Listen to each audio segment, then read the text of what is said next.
Welcome to Realty Web Series. Since the current disruption is affecting different asset classes differently, we are trying to discuss all of them in Realty Web Series, ranging from commercial to residential, retail to industrial, co-working to warehousing, and all in between.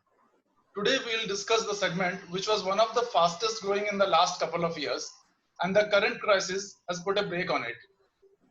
To discuss, we are joined today by Ankur Bhatiani, Director Albania Spaces, Oshika Lum, co-founder foundmywork.com, Puneet Chandra, co-founder and director Scooter, Tanisha Batra, Worknest Hi. Business Center, Vineet Anand, Director Office Services, NCR, Colliers Hi, International, Prashant Sharma, founder Next 57 Co-working, and will be shortly joined by Manvendra, Associate Editor, PTI. Welcome all. Thanks for sparing time and joining with us. I'll straight away start with Ankur. Ankur, since you are developing a co-working space, post-lockdown, post-COVID crisis, what kind of talks that you are having with your potential co-working service provider? Firstly, I would like to thank you, Palash, for inviting me for this webinar. And so what we are doing, we are building up a million square feet of office space in Noida Extension.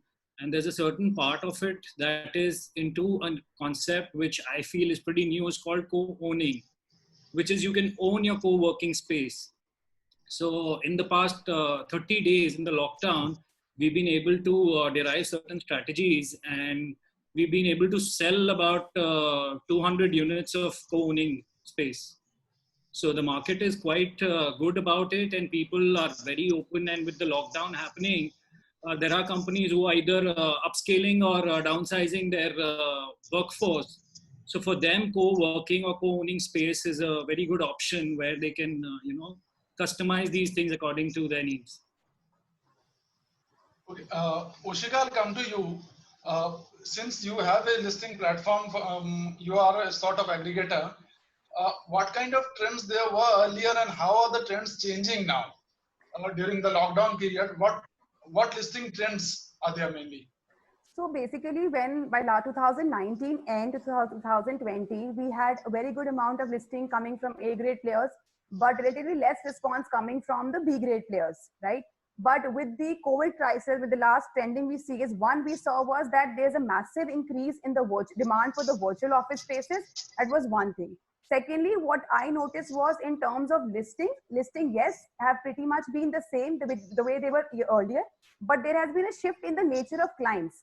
Now, what we have been seeing in the last few weeks is that we are getting a lot of queries from good multinational companies who are wanting their directors or their senior managements to adopt a flexible work culture, and they're taking out of directors' cabin or they're taking out of private cabins. So hence, what I see is that initially we had a good demand of hot desks.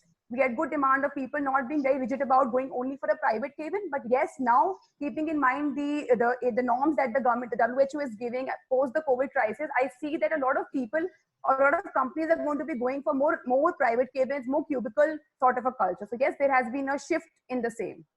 Although if you ask me, Palash, in terms of listing, yes, we have A grade, B grade players, but listing is not a big hassle any which way for a listing platform like Find My Cowork, as we are one of the largest search engine for workspaces.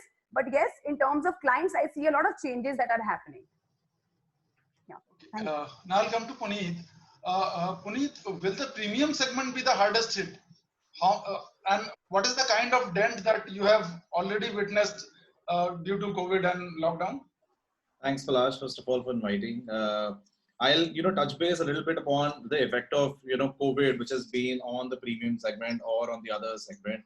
So, if you look at co-working itself has a lot of divisions. So one is co-working itself and one is managed office space. And both have witnessed their own, both had impact of COVID. While we saw that co-working had a far greater impact of COVID, managed office, because of its premiumness and grade A tenants and some solid tenants which are financially backed, had less of impact. I do see that in future, both the models are going to work very, very well in future. In terms of what we have witnessed, our business has been quite stable thanks to our all grade A tenants, majorly all multinational companies. So in the premium segment, I generally feel that these companies are more stable. They are backed with a lot of financial capital for to sustain, such downturn. For example, some of the clients that we have is American Express, Baker Hughes, and likes of these clients, which I don't think are very prone to such downturns. I would say the impact on these companies are there, but they are sustaining it and they're going to come out of it. So, in terms of demand, I think what we have witnessed during the times of COVID, there has been serious inquiries, serious large inquiries coming our way. And I see that all co-working players are going to really, really benefit out of it. I'm not just talking about the managed is definitely going to benefit, but entire co-working community is going to see a new wave of growth. So, like you started, I think the last point I want to make, like you started that co-working witnessed a growth which was never witnessed in any industry before COVID. I would say that this growth will continue post-COVID because lots of companies, and I'm talking about grade A companies, premium companies who are now wanting to look at co-working and wanting to move into flexible spaces rather than traditional spaces. But Puneet, downsizing, salary cuts, cost cuts that are happening across the board, wouldn't that impact your segment, especially the premium segment? Not really, because there are so many examples that you can benefit from. For example, let's consider a graded developer in which there is an occupier for 1 lakh square feet. Now, if that 1 lakh square feet is moving into a 30,000 square feet co-working, essentially is cutting down the cost, but managed office player is making a heyday out of it, right? So it really depends on the kind of client who's sizing down, but whatever sizing down is happening, they still want to move in a flexible space. So there are all kind of examples. I mean, a million square feet occupier might want to look at 5 lakh square feet. Now, 5 lakh square feet for a managed office is like a big, huge requirement. And he may want to market it as one of the biggest deals happening in the co-working so far. And it may come out positive, but for the client, it is like a 50% cost cut in his own cost. So, I mean, the way this market operates is absolutely different. It's all very relative. Big in our terms could be a lakh square feet, but for a client like Google, client like American Express, client like who are occupying millions of square feet of space, even if they want to reduce from a couple of million square feet to a million square feet, they're cutting down the cost by half, but it's still a big business for managed office space. We are also joined by Vikas Lakhani, co-founder Insta Office. Vikas, welcome to the show. Because since you are also heading the newly formed association of co-working spaces, from the developer side, they are making representations through CREDAI, through NAREDCO, and asking various relief packages due to the situation arising out of the lockdown. So from co-working spaces segment, what are the kind of demands that you are making or have made to the government? Sure. So, thanks for having me. I'll just make a very quick clarification. I'm not heading the Workspace Association. I am one of the members of the Indian Workspace Association, and I'm one of the very active volunteers who are driving the agenda of the association. With regards to with regards to what you said in terms of the representation that you're making, I will take a step back and reflect on the things that you just mentioned a few minutes ago. I think what we were discussing was basically the impact COVID crisis has had on co-working. And I would like to break that into two parts. One is the immediate term, the near term, which is directly impacted by the COVID crisis. And the second is medium to long term, which is really going to shape up once people have better understanding of how the economy or the business or the demand is going to shape up in the post-COVID world. I think what for the most part we are doing is we're basically trying to drive trends in the co-working industry or any industry for that matter based on a short-term reaction of everybody at this point. And this reactionary phase we have to understand is based on very limited preparation. Nobody really knew that this was going to happen.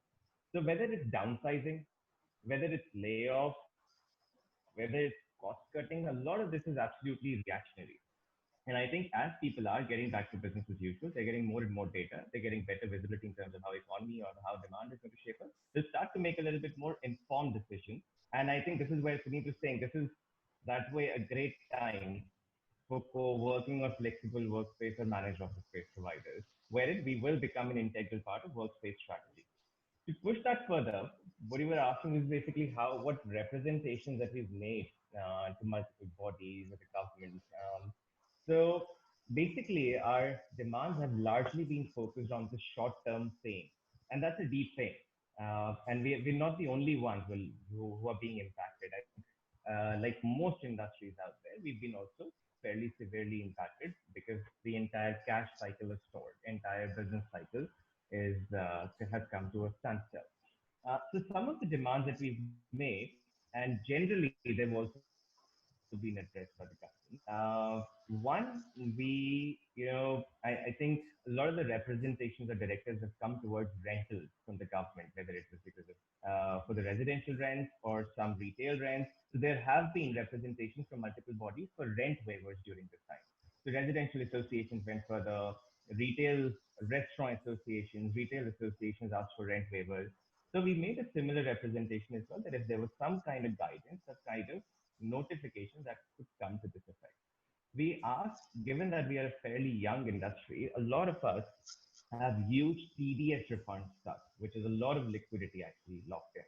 So we made a request for those TDS refunds to be expedited.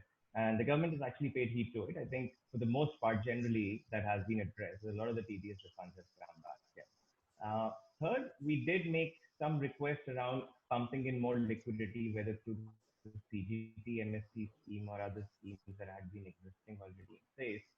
And again, some of these demands have been met, not directly, but indirectly, generally for the other industries as well. So these were some of the requests that we had made in terms of fixed costs that we have with regards to fixed electricity expenses. We do have commercial connections.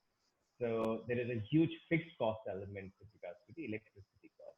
And the states have actually made their own decisions, whether in terms of deferrals or in terms of some sort of relief on these costs. So there were these bunch of requests that we made to the government in terms of reduction of GST, in terms of TDS refunds, pumping in liquidity. And some of these have been addressed, some of these probably are still in discussion. Tanisha, I'll come to you. Are the occupiers asking for more flexible packages post this crisis? And have you witnessed any reduction in average booking period?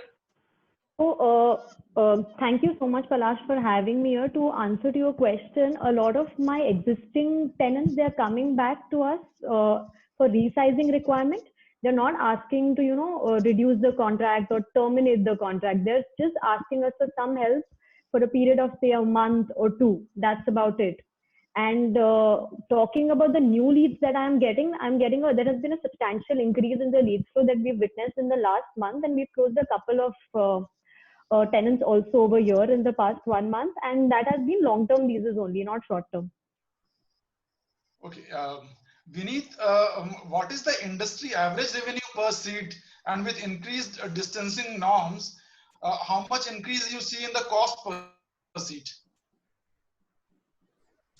Palash, thank you for having me on the panel. So I'll try to address this question a little differently, Palash. So we have been engaging with a lot of occupiers and clients these days, and we have done a lot of surveys at Colliers with occupiers. And I think one common voice which is coming out is every occupier today is looking for flexibility.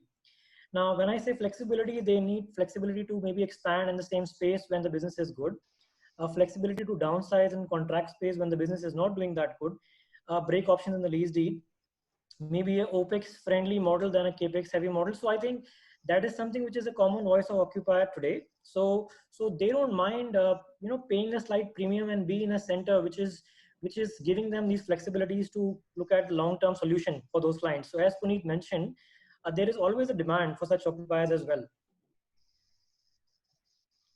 Okay, now see, now there's a distancing norms. So there are distancing norms, which will obviously going to result into lesser number of seats in the required square feet area. So the cost will increase for the service providers, cost per seat? See, I don't think the cost will go up. I think the service providers, the co-working players, everyone. So I think they have to address this problem a little differently. So they have to plan their layouts maybe in a different way. Their co-working players are known to give more collaborative areas to occupiers. So this is like they have to balance it out now. So they have to give open space as well as provide norms like social distancing, taking care of wellness of employees. So I think that is something which will come into picture. So it may not have a direct impact on the seat, but yeah, they will have to relook at their portfolios, their layouts, and how do they address the occupier queries, Plush. So, so in that case, margins might reduce. See, again, I think a co-working player will be better equipped to answer this question, how much margin will be impacted by this. But if you ask me, I think see, everybody in the value chain is hit today, be it a occupier, be it a co-working player or a developer. See, nobody today is asking for short-term benefits. Everybody today is working as a partner, as a long-term, solution for clients.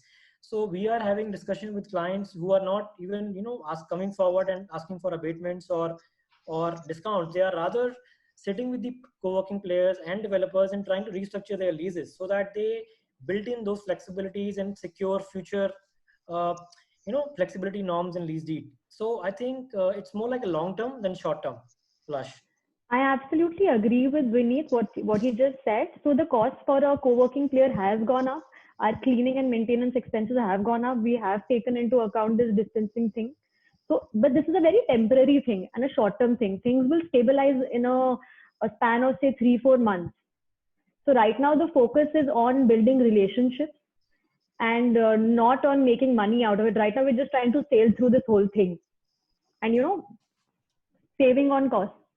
I think It's something that we're not looking at right now. Sorry, Tanisha. So Sorry, to add yeah. on to what Tanisha and what Vineet is saying, I think pricing is a function of demand and supply. And it really depends on what category of space you have. So for instance, I'll give you an example. In a managed office space category, it depends on how many players are there and what's the supply of those players. If the supply is less and the demand is more, which today I think is going to be the case, the prices are going to increase. Now, it may also well be the function that the players are also increasing their real estate portfolio and creating more supply. But on the other hand, I think Vineet would agree that with the kind of market dynamics that we are seeing today, we think that traditional real estate prices are to fall. And if that happens, the margins of certain co-working can increase. So I would say the margins in long run will not diminish, will only increase. Why? Because the value of co-working is determined by the occupiers more than ever before. So wherever there is a value, the margins will be there. And what COVID has done, I think, good for all of us is it has segregated kind of stronger players, away from every player which is just propped up, without really having a vision or without really having a brand vision in their mind. So stronger players are really going to benefit from it, I think. But Puneet, are there any substantial margins right now on which the industry is operating? Not right now. Not so. In terms of COVID, see, of course, you have to look at whenever you talk about the industry. Industry has to be looked into from a long-term perspective. In any industry, any downturn, people kind of conserve, people kind of the margins kind of shrink. But in a long-term view, I think just wait about 6 to 8 months down the line. I think all co-working will thank this COVID period. They will thank this period that God, thank you God that this period came in our life.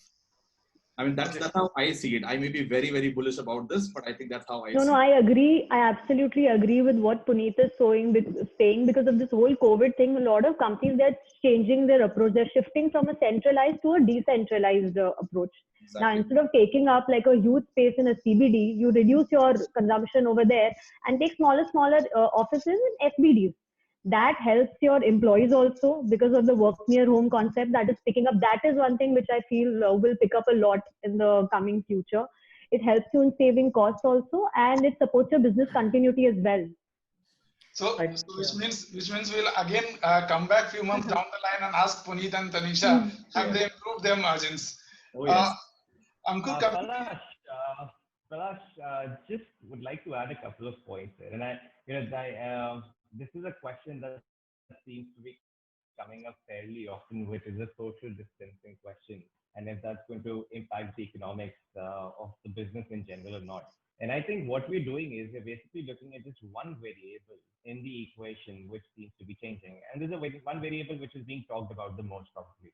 I think what needs to be seen is there are multiple changes also in the user behavior.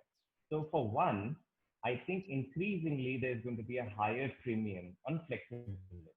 Now that is an absolutely a given change which we already see right now. But as people start coming back to their offices, there's going to be a more and more premium on flexibility.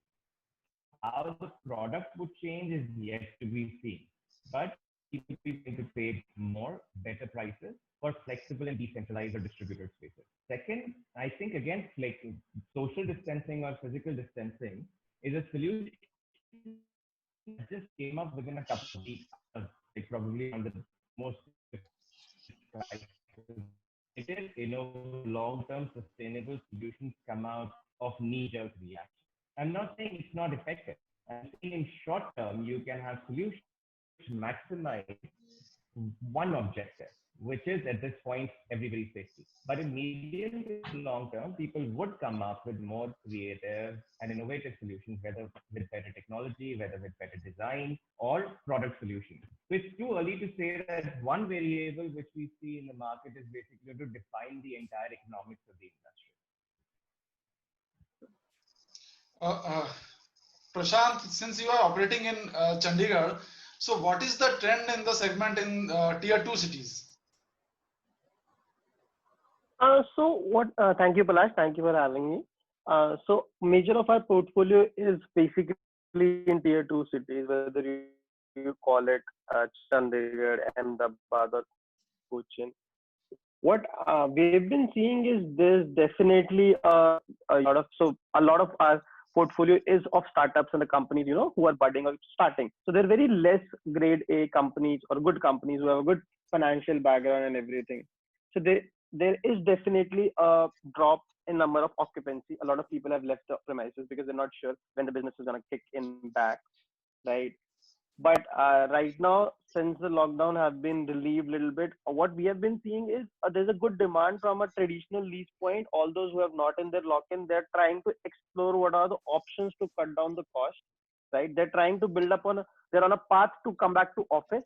But what I believe, even they are not really define what they want to do, whether there'll be a totally remote structure or whether there'll be a partially remote, partially office. Every customer is right now evaluating how close down, how they can cut down on the cost. So I think in a couple of weeks we might get a better clarity what is the scenario in these tier 2 cities. But everybody is looking to cut down on their cost. That is what is pretty clear. Oshika, again coming to you, how has been the changes in the queries? Have there been any upsurge in cheaper options? Are other people searching for cheaper co-working spaces? So right now, just to add on to a point, right, that right now you just heard that the tier 2 cities are getting less amount of queries. There has been a drastic change in the demand increase from the tier 2 cities. For example, last week, the 2 campaigns that we have been running very vigorously, we could see a decent amount of demand coming from the tier 2 cities as well. So now coming to your question, yes, in the month of March and April, possibly people were very confused. They do not know where the economy will take, what will happen, where the businesses will go, because of which what happened was that we were getting more of queries were coming from virtual offices, as I mentioned. But yes, in the last few weeks, I see good amount of queries which are coming from bigger companies. Of course, when you come from a bigger brand, you usually tend to get attached to a grade A player because you have certain kind of quality insurances that have been given by the company as well. So yes, if you talk about the queries coming from a director's cabin or maybe for a query which is more of a private cabin, yes, I see, or the Find My Cowork basically witnesses queries which are more coming from the companies which are looking for spaces like Scooter, the brands like Innovate, because they are more assured about the social distancing measures, more about, especially after the Corona crisis. However, yes, there is no doubt that the grade B players also, I can see they are really getting good amount of leads. There is a slight more preference because of this COVID for managed office spaces, because one, the person feels when he's paying a certain amount of money, he's getting an assurance. And yes, there has been a shift from a traditional workspace culture of bigger brands, like biggest of the biggest brands, for wanting to come to flexible workspaces.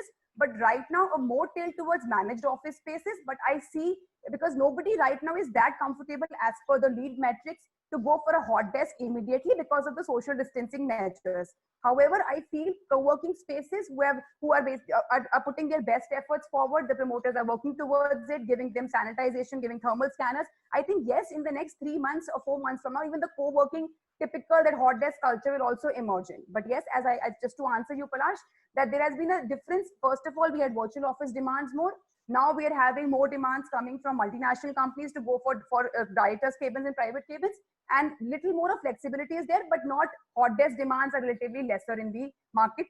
Also, there's one more thing is that coming to tier 2 cities, yes, Coimbatore, and there are some small areas, Indore in particular, yes, in spite of the COVID being heavily there, Ahmedabad, Indore, and Coimbatore, we have been getting massive leads from those places as well. So yes, in the last 2-3 weeks, things are changing. And I think for all the co-working spaces, I think we have around 500 co-working spaces listed. I can see that, yes, we are going to be seeing a lot of good queries coming in. And I think it's going to be a good, as Puneet also said, it's going to be a very good time for the co-working space. I think we'll thank COVID, post the COVID crisis. Yeah. So this is what we are gathering is very different from the common perception that people are having right now about the office spaces and also co-working spaces. I think very good to see such high positivity across the panel about the co-working sector, which is much required now. Yes. Palash, I would like to add in here that, we are a young country. The youth would not want to, whether they're working or they are out of jobs, they would want to do something. And co-working is the best platform for them to start anything new because the cost is very limited. So now, like we see a lot of companies have sacked a lot of people, they are not going to sit at home. They would want to either join another company or want to start something of their own. So what option does a youngster have? He doesn't have too much money in his pocket. So the best option available is the co-working. That's what I feel. And that's why the people on the panel are right that in the next 2-3 months, we would have very clear indications of where this is moving. So Ankush, since you are right now developing your property, with increased social distancing norm, are you changing layouts, the plans, the internal structure, things like that to accommodate the newly incorporated norms? See, we are in the construction stage right now. So, when the final product comes out, right now we have the structure ready, but the interiors have to be done, let's say about 1 year down the line. So once we do that, we'll incorporate depending on how the situation is, because understand COVID is, yes, a pandemic. COVID is a problem, but it will go. These times will pass, and people, humans are, very social people. They are social animals. These precautions are being taken. Yes, we are, when we give the final product, we will see what is the scenario and then accordingly, design the space as per the norms. And how has been the sales during the lockdown period, and have you revised your revenue targets? See, what we have done is we have made a product which is quite affordable. Let's say it's about 3 lakhs, and that also the person has to pay over 2 years, over 24 months. So it's a very affordable product, and people are getting adapted to the co-working culture, and they know, you can own a seat. So it's a very limited investment, and the returns, like we see India is increasing their co-working space every year. So we expect that our investors will get good returns out of it. And like I said, we have clocked about 200 sales in the past 30 days. Okay, Vineet, shall we expect more consolidation in the segment with the bigger players lapping up the smaller ones? So Palash, see, every industry goes through phase like expansion, consolidation, and innovation. So with co-working will be at the right time. And I think it's already happening. So there are larger players which are trying to enter the Indian market, and they are trying to partner with existing players. In some way, they are also trying to, maybe acquire them and build their portfolio. So they are trying to grow inorganically rather than doing organic growth.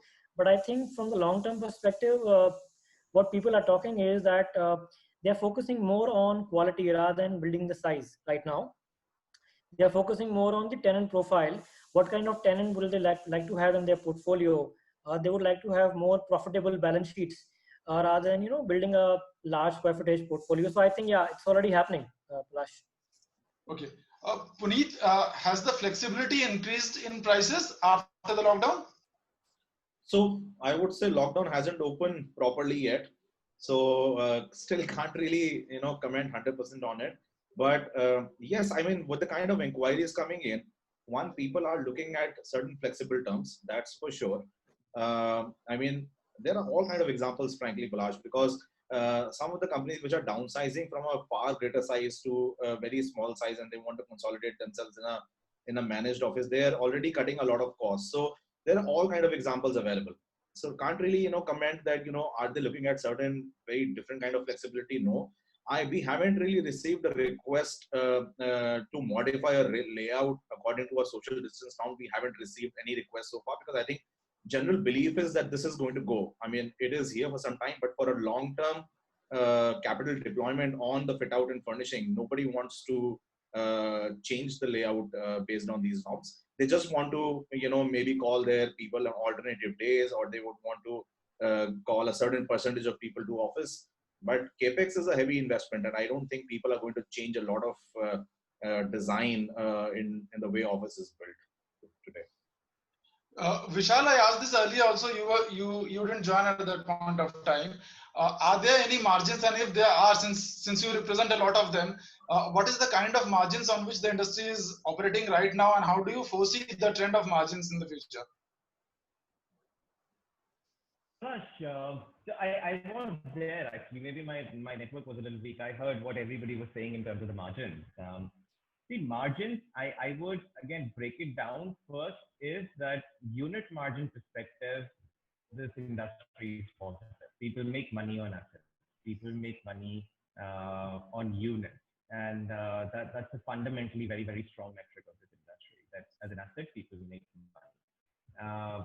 At the corporate level, given that we are in early, we are a high growth industry, we are fairly young, people do spend quite a bit on growth. And I would, could I request if you can confirm if you can hear me? I just got a message from somebody that my mic is probably not effective. Is this better? Much Yeah, better. Hello? Much better. Oh, I'm sorry. I guess there was something wrong with mine. Yeah. So I was saying unit margin perspective, that's a very fundamentally strong metric in this industry, that we make money on assets. We make money on every unit. How the margins are will depend a lot on which category one is playing in. There are serviced office operators who would carry a larger risk on their balance sheet, and they were fairly hefty margins. On the other hand, would be people who would be operating on different kind of models which carry limited risk, and they would have slightly lower margins. But typical of any sublease or rental model, the margin would range anywhere between 15 to 30%, depending on what model you're playing at. Now, in medium term, not just co-working, I think every industry is going to see some depression in these margins. There's going to be massive impact. I mean, if we are so there is going to be an impact. But as I was saying earlier also, maybe my sound wasn't clear, there are many variables which are actually going to impact the margins in a positive way as well. One of those being that people will be willing, users will be willing to pay a higher premium for flexibility. Now, traditional real estate doesn't allow that, co-working does.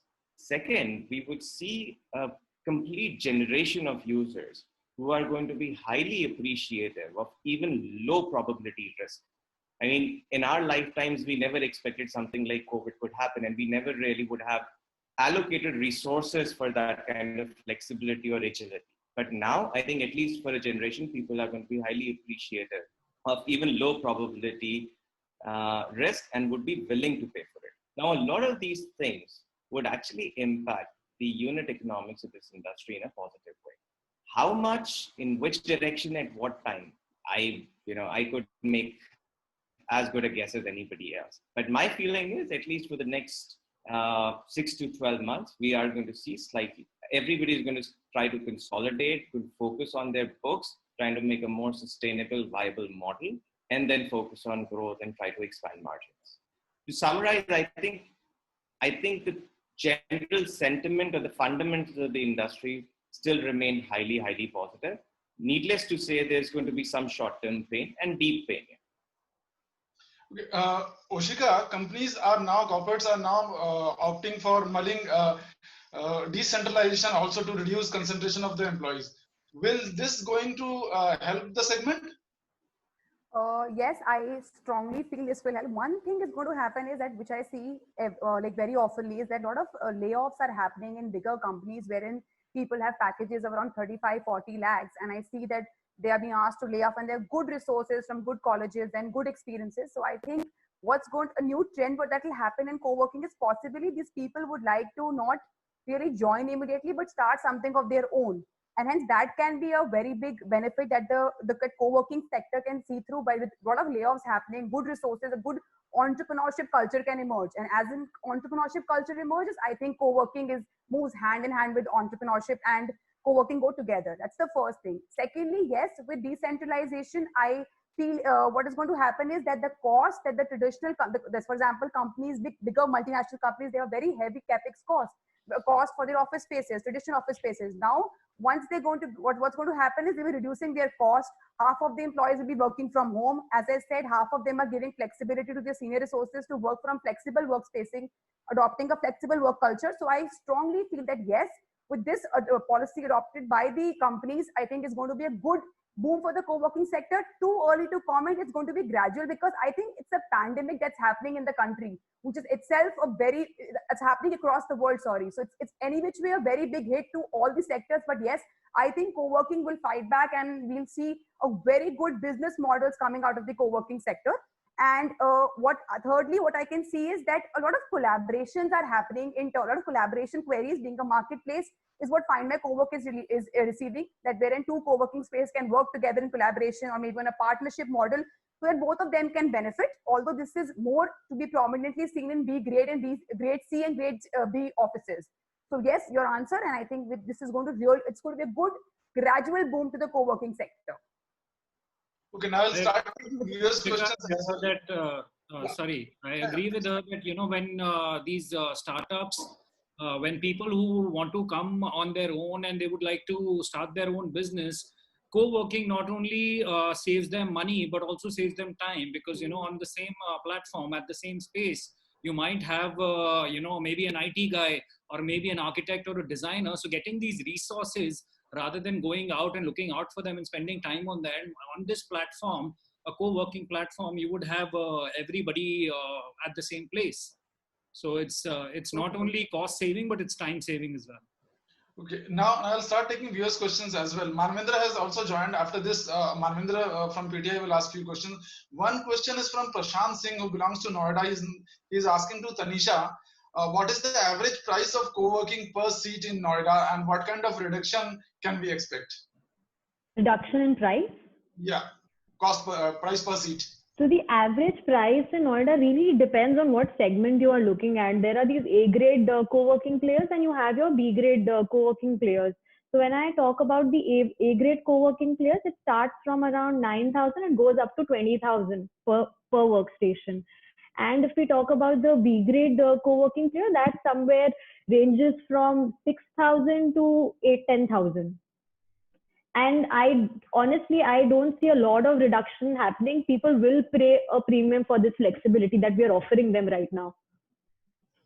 Okay. Now Manvendra is with us. Manvendra, your questions, please.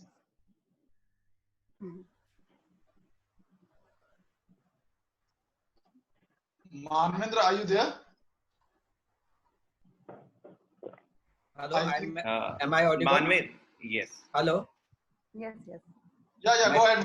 My question is to Vikas. He has been very instrumental in forming a new association for all the co-working operators.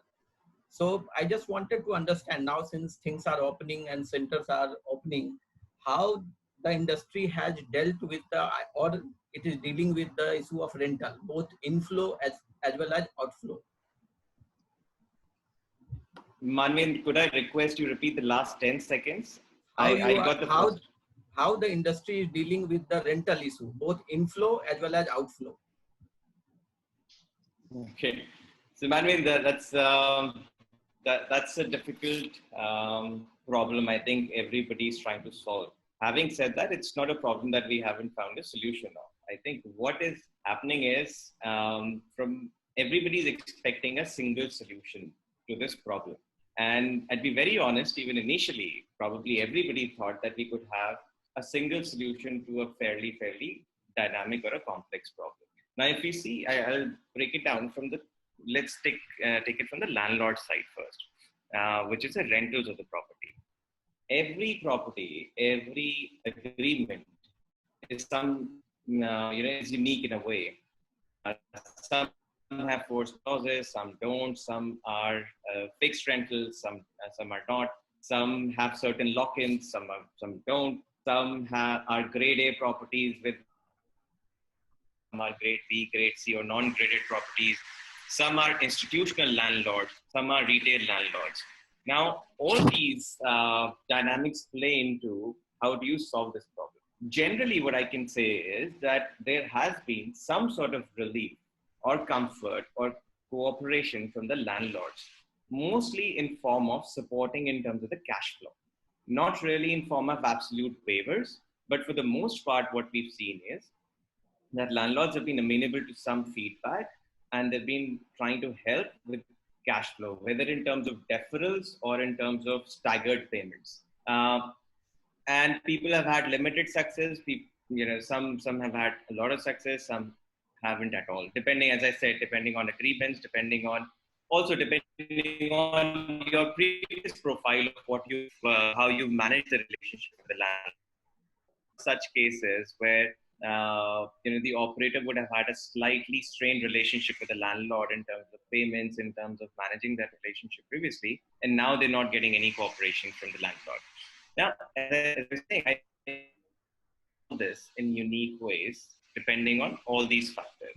Also, from the client side, again, a standard request mostly was that there should be an absolute waiver during this time. This was an immediate response or a reaction of most of our clients. Having said this, as we've had time to go back and talk to them, our clients have also had in terms of what their business is going to be like. They're better prepared to spend or allocate resources for office spaces. So we've spoken with clients. There are clients who've had to completely shut down and shut their offices. There are clients who've actually expanded during this time because they've benefited from the crisis. There are clients who've downsized. So again, it depends a lot on what the nature of your agreement is. And I think Puneet can add a nature of agreement with a serviced office operator versus an agreement you have with a daily pass with a freelancer. How you address these two is going to be completely different.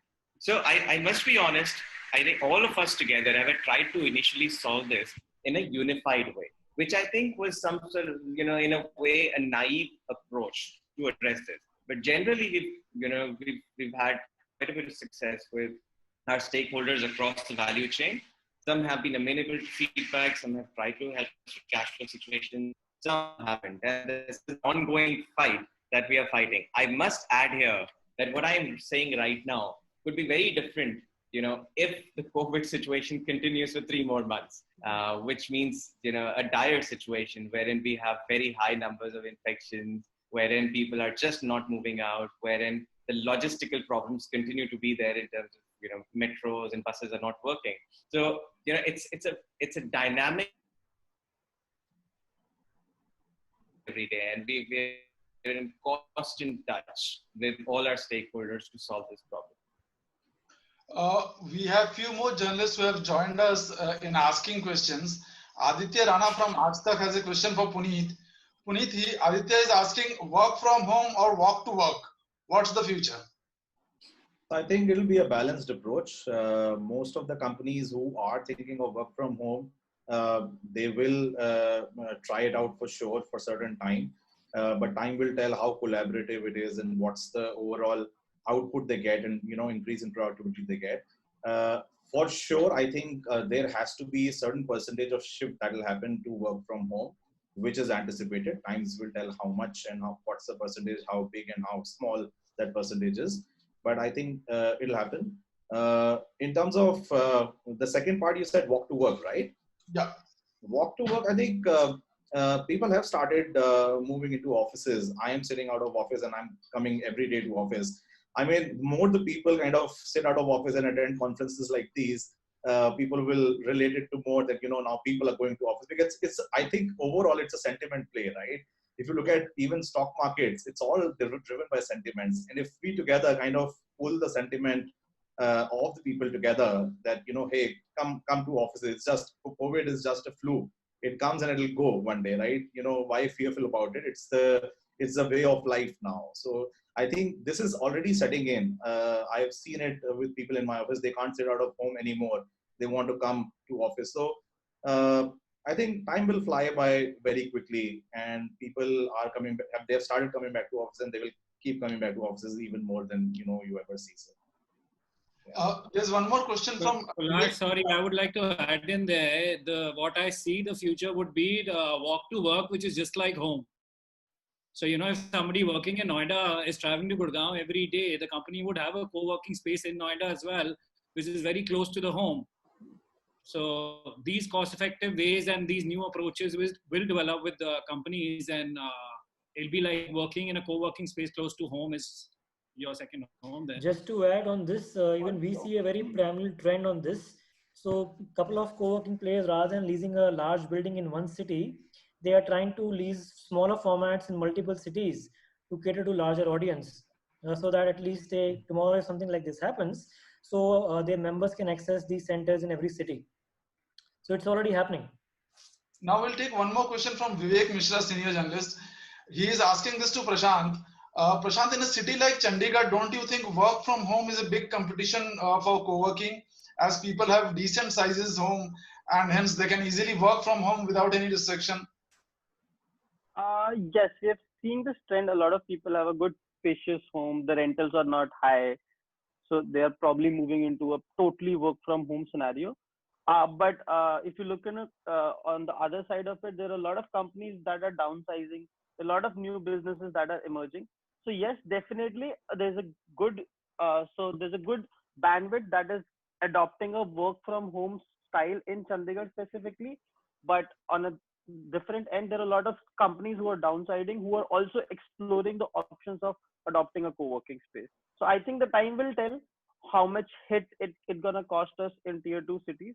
But I'm a little positive that since this flexibility is the key, a lot of companies will eventually adapt it and the bandwidth will increase more or less. Manvendra, you have more questions? Palash, I just wanted to add one more point in this. Like, we have been seeing work from home as a very common culture that is emerging. But what I have seen, like right now, work from home was very good, very productive. One, because it was lockdown, everybody was at home. So there was no much of distractions of going outside. But as you see that the markets start opening up, yes, one, it could be one kind of distraction. And secondly, what I feel is that no company, no good company wants a culture. We actually have an office culture, and office is a very important part of our social life. So we generally don't mix office with home, right? So I feel that for intellectual and emotional development also, work from home cannot be a long-term model. Yes, right now situation is such when the world is facing a pandemic that we have adopting such a norm. But eventually people need to come out, people need to have for the intellectual development, for their emotional development. It's a very working in offices it's a very important part of your social life as well. So I think there's going to be a shift in this. We are going to have flexibility coming up, but not totally elimination of office spaces. I would like to add to what Ashika is saying. She's absolutely correct. We are all social animals at the end of the day. That intrinsic desire is there in all of us to go out and interact with people. The camaraderie that you develop with your colleagues is not possible virtually. The way you can, the office banter is something all of us would start missing probably 2-3 months down the line. So work from home, if you ask me, is a temporary solution. We're just trying to work around the problem that we have right now. In the long run, things would change. People would start going back to offices again. Manvendra?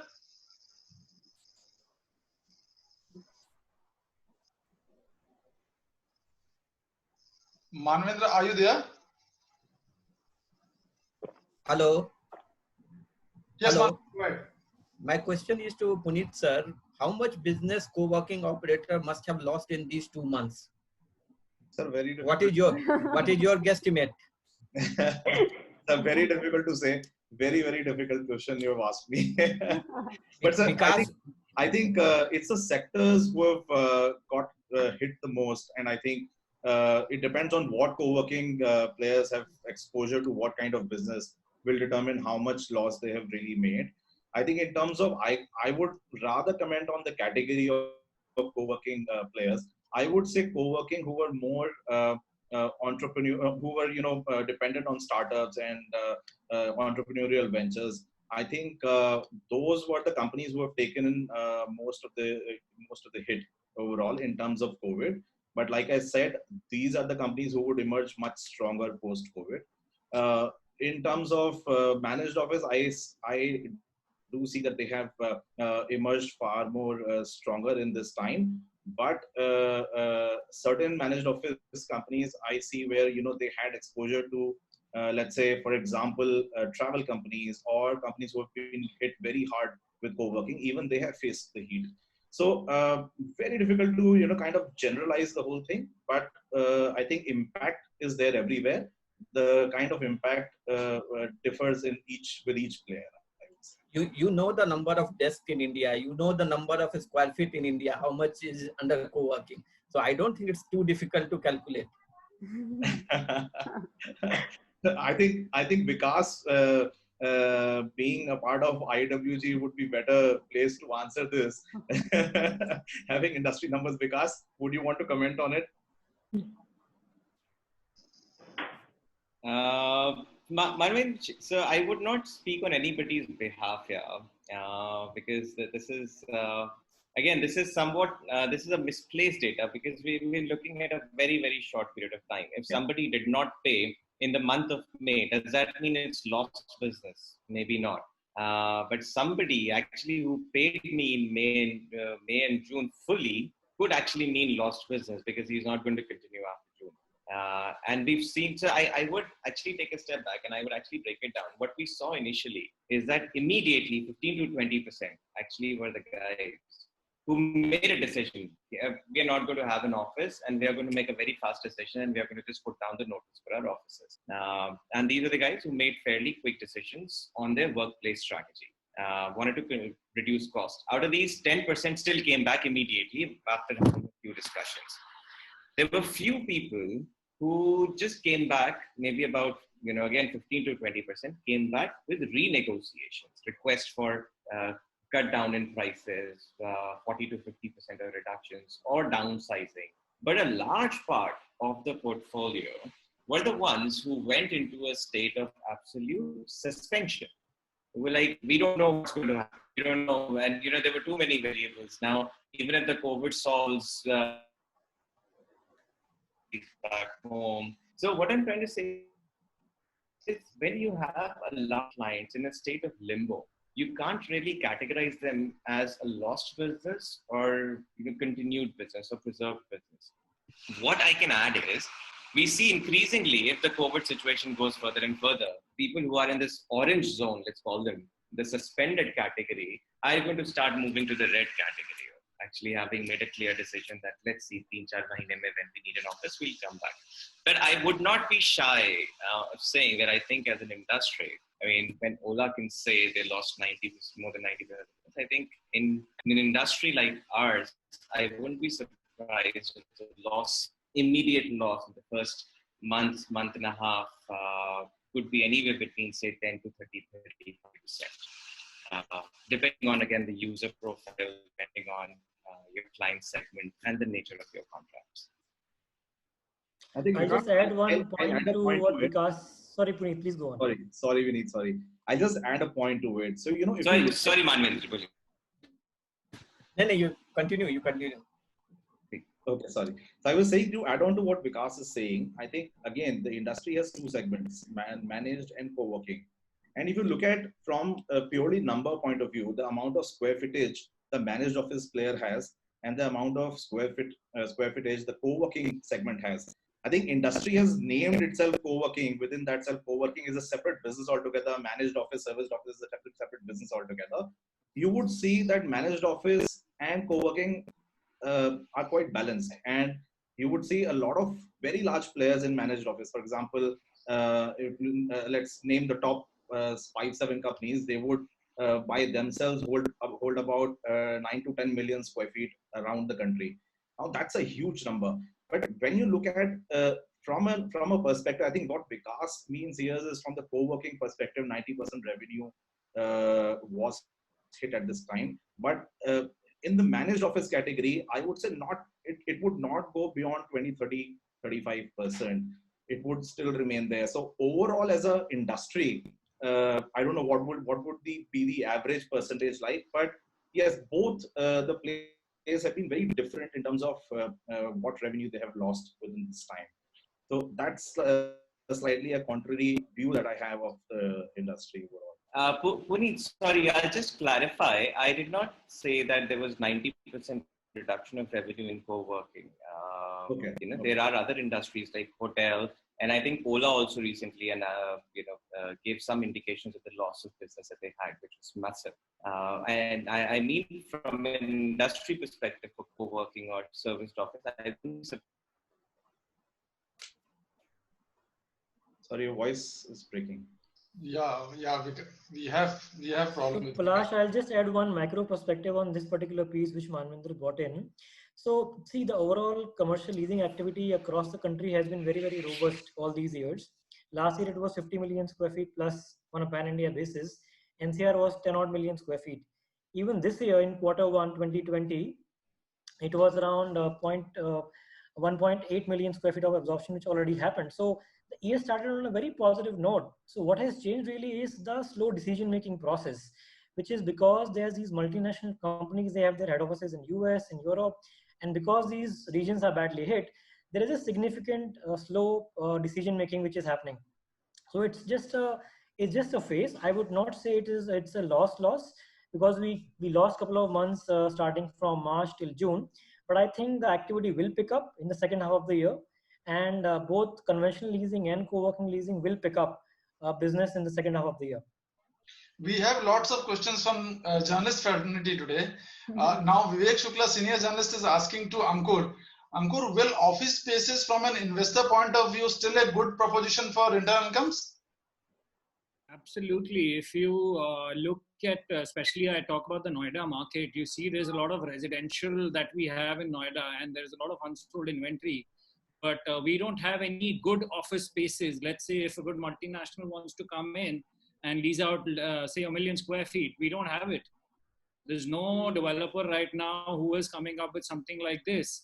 So even like we talk about co-working, there are companies that are there, but if you compare it to Gurgaon, we in Noida are very scarce of these kind of spaces. So yes, answering the question, the returns on the office investments will yield in the coming times. Okay, now we have your questions. Aniket Arya is asking to all 4 co-working owners, what about safety measures? How responsible can a co-working place owner be held for any cases? Who would like to answer that? Tanisha? Sorry, before we start, it's more about Atmanirbhar. So instead of holding accountable the owners of co-working, the person himself has to be Atmanirbhar, like Modi ji said, and take care of the safety norms with the lockdown being open now. No, that's a different thing, but both Tanisha and then Puneet, who can be held accountable if something happens? It's very difficult to pinpoint, honestly, the person who's coming to our office. So we are taking all sort of precautions when we say there is thermal scanning, there is frequent cleaning. So anything and everything that you can think of is something that we're doing in our center. But that person is also going out and buying groceries. That person is also going out and doing other things. That is beyond my control. So it is very difficult to pinpoint over here. I don't think there is any way where you can hold anyone accountable in this. I think to add on to what Tanisha is saying, if you're driving on the wrong side of the road, you will be held responsible, right? So if co-working player is not taking the measures which are prescribed by the government, then he will be responsible, and there will be questions arising to him. But if you're taking all kind of measures which are there, then I don't think then you're safe. You're abiding by all safety standards. Then whatever comes is kind of fate. nothing else. Absolutely. Now is a similar question from a viewer called Shivam Singh. Quickly, I just a similar question from a viewer called Shivam Singh. Ankur or Prashant, I'll ask this to you. In case of positive case, will you be sealing the co-work space? No, definitely not. Even if in case of a positive case in a building,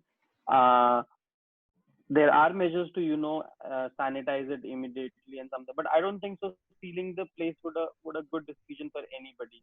It'll as a business perspective. And I don't think so anybody can avoid that. If there is definitely, even if we follow the MHA orders, do whatever we are doing, there is still a possibility of of a case coming up in your center. But that doesn't mean that the place should stop, or there are measures that need to be done in terms of cleaning the space and getting back disinfecting it properly. But closing down the space is not a solution. Because on behalf of association, have you made any guidelines that these are the norms, that safety norms that all the service providers will follow?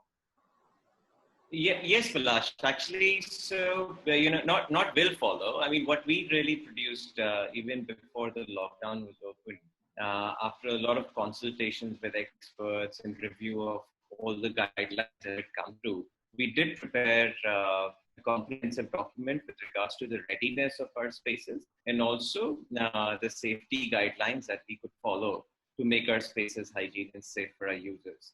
Now, with regards to they will have to follow. No, this is not an imposition on our members. These were only guidelines based on consultations and the review of guidelines that come from multiple other departments, relevant sources. We also actually included quite a bit of material in that document that working office members confirmed to us that how they could really contribute to safety and hygiene in their spaces. As everybody said, that they go to different places, they go shopping, they go back home. I mean, they're spending at. I think we have lost him. I think we lost him. I'll take one more viewer question. This is from Ankit Sharma. He is wanting to open a co-working. What are the factors one should look into as a physical site and technology? Oshika, would you like to answer that? Yes. So first thing should be the location, where most location is a very, very important factor for the person who's wanting to open a co-working space. I would say that it's better that he opens in Noida if he wants to open, because I think Noida as a market is really emerging, and we see a lot of IT companies which are coming in Noida, and there's a lot of space in Noida also. So keeping in mind, if this COVID crisis and these norms continue, because we do not know right now, we are in anticipation. If they say go for 6 months, 12 months, and if he wants to open it on immediate basis, I feel the space area is very good in Noida. Hence, even the social distancing, a 6 feet gap between the chairs or a manageable cubicle and all these things can be arranged very, very nicely. So one, yes, location, according to me, if it's Delhi NCR, it should be Noida, which should be preferred. Coming up with the second factor, I would also say that these days commenting and saying that ये measures कर लो, sanitization कर लो is all very, sanitation should always be there. It's not today. I have not seen any co-working space which I have witnessed before the COVID also, which did not give me proper safety measures. There were sanitizers. Yes, they were less in use by the people themselves. But yes, co-working spaces were giving all these things.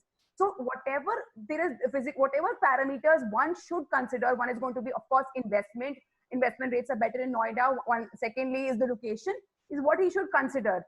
Keeping COVID in mind, COVID crisis in mind, I think nobody should run their business models because it's a very temporary phase. 6 months also, if it goes for 6 months, I don't think so we should plan according to that. But yes, location should be a very, very important criteria that we should be putting into, because Gurgaon has so many co-working spaces, not to be against that, and the competition will increase. And I'm sure with a business perspective in mind, he does not want to get into too much of competition, because chances of people using the space, one being a new one, and secondly, the competition factor might decline the usage. So yes, this is what I feel. I think the co-working space, and I think Ankur can give a better approach to this because he's developing one of them. So he can add on to this. Yeah. Ankur, you would like to answer?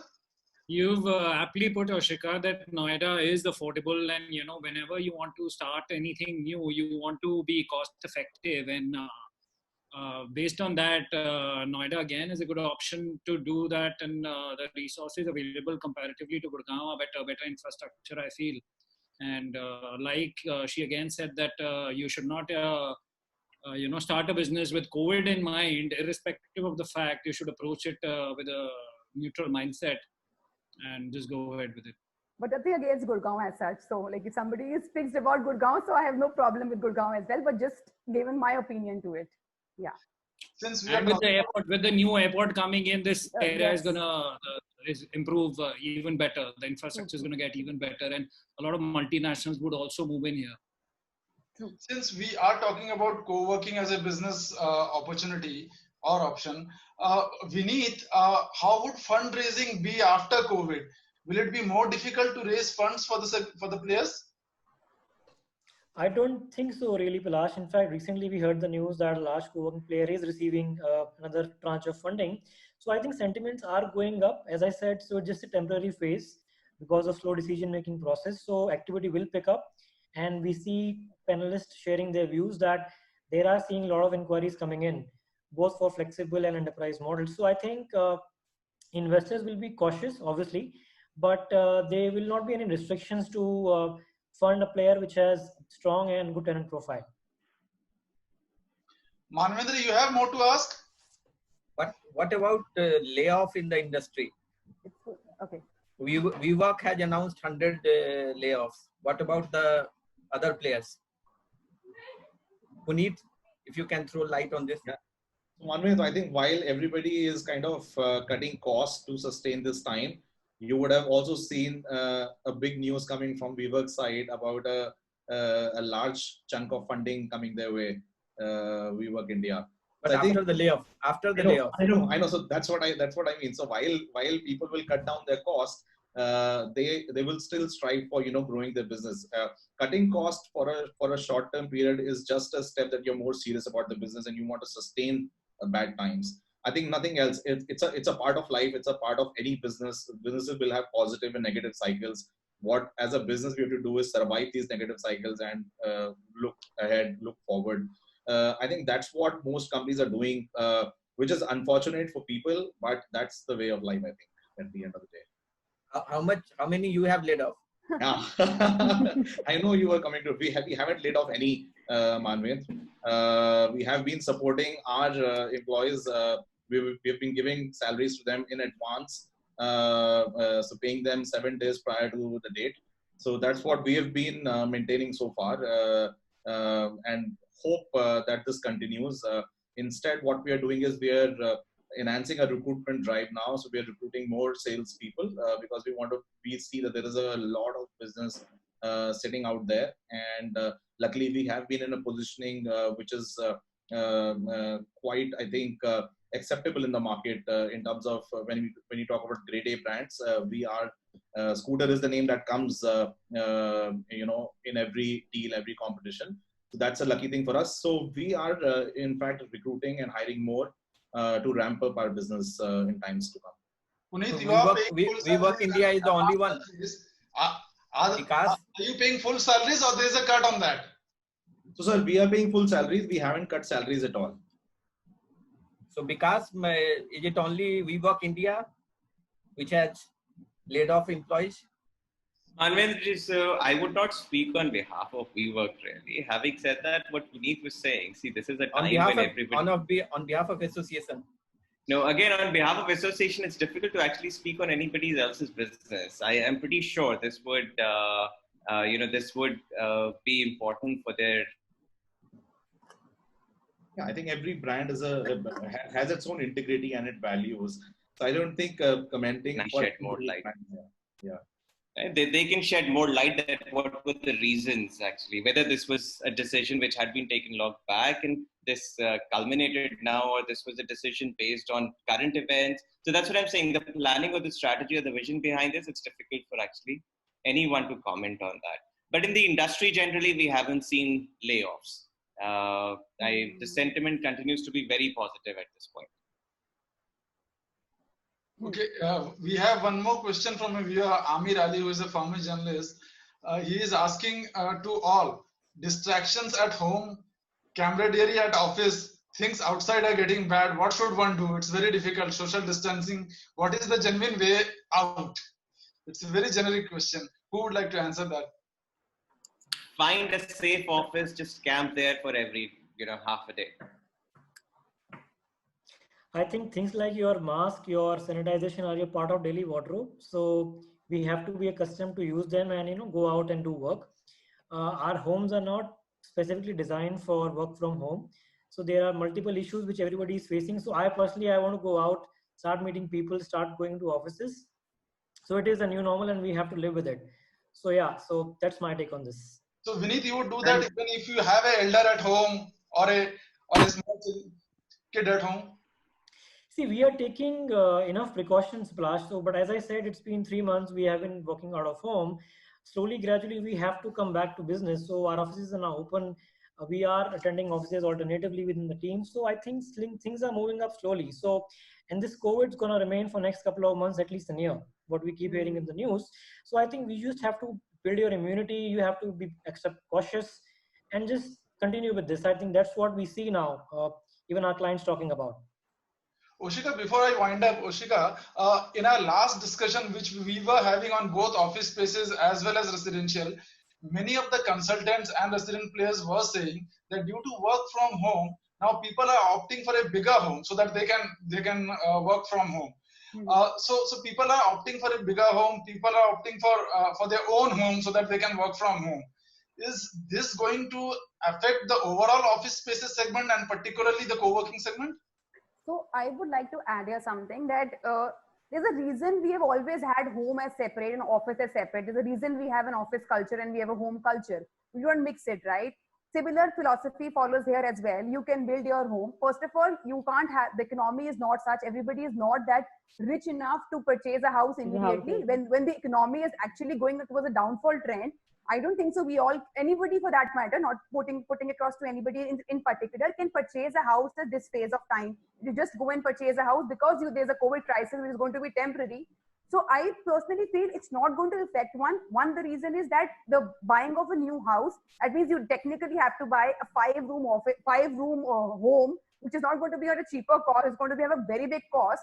And I also think that people, yes, are trying to make their infrastructure. Even I am trying hard, but it's impossible to get a work culture at home. Right now, we're doing it because there's no option, because there's an option between your life and the option between work, wherein I will obviously say life is important.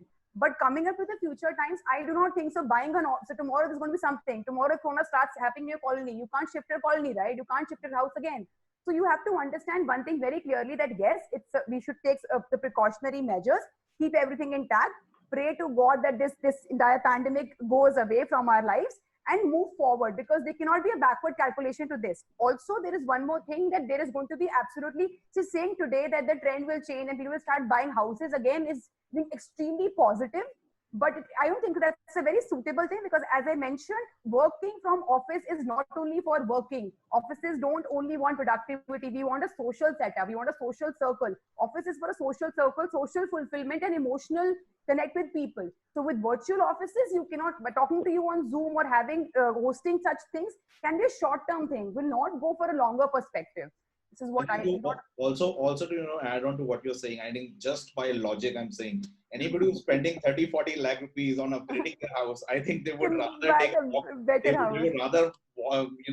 want to take a walk to work option and take a seat at the nearby co-working space for 6,000 rupees and work out of there. Exactly. I feel the same thing. Yeah. I absolutely agree with what Puneet is saying. They want rentals, I believe. Manavendra, more questions? One question to all the operators. Have you dropped your per desk price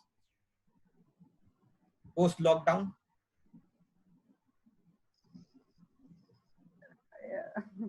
Not yet, Manavendra, not yet. We haven't had the need to do that yet. Yeah, we've not dropped it. Yes. At our center. I think nobody has dropped it. Marketplace is the best judge. So, Oshika, have you seen Just And prices Maushika, be going down. honest with the time. I'll be very honest. Out of the people who are sitting here, two of them are listed also on our platform, but I cannot see any deals coming from their end. But yes, there are players who are offering some cost-effective, flexible plans. You will not see a drop in fee, but you will see an upgradation in the facilities provided. Because if a client approaches me, I also try to explain them that see, the cost of co-working with sanitization, with thermal scanner also is a very big cost that's going to be coming in. So as a result of which, yes, flexible plans I can see, but not exactly discounted rates, because I feel that also degrades the quality of the brand if you start giving it. Maybe maybe the things get slowed down, but right now I do not see much of massive discounts happening in normal, basic, flexible plans. But I think none of them who are here listed, two of them are listed, have not shown any kind of deals which Manvinder sir asked. But Maushika, are there other players coming up with innovative schemes with discounted Yes. So basically, it really depends. What I see is day passes becoming very common. So day passes, as in, for example, if I am a person who is not too much into, so we also at Find My Cowork recently have started giving day passes. We've taken some flexible plan options and upgrading it on our portal as well. So what we are doing is that with the day plans, they're looking it for a meeting room. They just want a conference room for one day because they have an important client who is coming in, or they want to just have an atmosphere. So I see a good amount of day plan schemes being taken right now, which was when the lockdown was happening. Secondly, yes, there are a lot of facilities, like a lot of data analytical tools and extra benefits that the co-working space owners are actually giving and trying to justify, not exactly justify, trying to give up their cost analysis. But yes, I do not, but mostly the flexible plans are coming in, no direct discount offers. I haven't received from a C-grade co-working player as well. Lastly, before I close, Puneet and Tanisha, have you guys come up with newer schemes, with flexible schemes, discounted schemes? Not discounted, I would say, but flexible schemes, yes. So our business is more dependent on the need of any particular corporate player or an enterprise. So we kind of design every proposal, every contract the way they want. But I mean, in terms of flexibility, yes, we have gone slightly more flexible when it comes to certain corporates. But as a team, we are very particular about the kind of business we want to invite and the kind of clients we want to work with. So whether we take a short-term loss or we have to wait for slightly longer, we are kind of particular about the kind of demand we want to focus on. So Prashant, have you come up with such schemes because there is more pressure in tier 2 cities? Not really. So we are also giving flexible options, but there's no discounting in price, because what we believe, if somebody is asking for an office space right now, they actually want it. They're not, roaming around to ask for prices. So they actually want it. So the price is not gonna improve the possibility of converting that deal. That particular client need the office space. He's just looking for the flexibility and the options. That's it. So I don't think so. It's a need of ours for discount to convert the client also. It's more flexibility is more needed. Manvinder, you have anything to add, or shall I wind up? Will industry convert like the business model will convert like a shopping mall? It's entire revenue sharing. I mean, very interesting question. I would like to just talk about a few conversations that we've had with few very large international property firms, and these are real estate funds. We've had two large conversations, can't name them, but they've been inviting managed office players to be an integral part of their portfolio because international players are seeing more value in their own real estate portfolios if they have a serviced office player with them. It tends to, kind of create more flexibility within their portfolio. They become their entire offering becomes much more valuable. So rather than offering just a plain vanilla real estate, now they can offer a fit out partner, a service partner, a partner who can take care of every need that you have, be it an office space. So I think we have seen a very positive shift, and especially since it's coming from international large funds.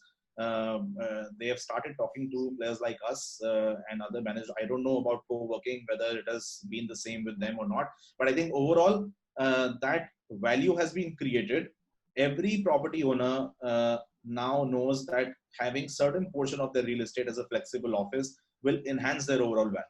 And there has been a very deep study on this. There are research reports that has been written on it, that any real estate portfolio, 20 to 30% of that portfolio, if it's flexible, it benefits the entire value of the the real estate portfolio. But will it be on pure rental, or it will be on revenue sharing? So currently the discussions is on revenue share, where they're wanting to come more as a partner. So if it's if such discussions are more on rental basis, I don't think then those are discussions. It's just a take up happening by an operator in a particular building, but these are more from a partnership model perspective. Before I end, Vineet, do you think revival in the co-working segment will be faster than the general office space segment? I think both, Palash, to be honest with you. But what we see today, panel sharing their views on how the co-working demand is picking up, I think co-working definitely will have an edge, coming back to business faster and sooner. So yeah, but it's a journey we have to cover together. So, but market will pick up in the second half, both for conventional and for co-working. True. So I think what all the panelists have said will again come back few months down the line and see how the segment has recovered, and has it really grown faster and in the same way as all our experts have been telling. Thank you very much for joining at Realty Web Series. We'll be again back next week.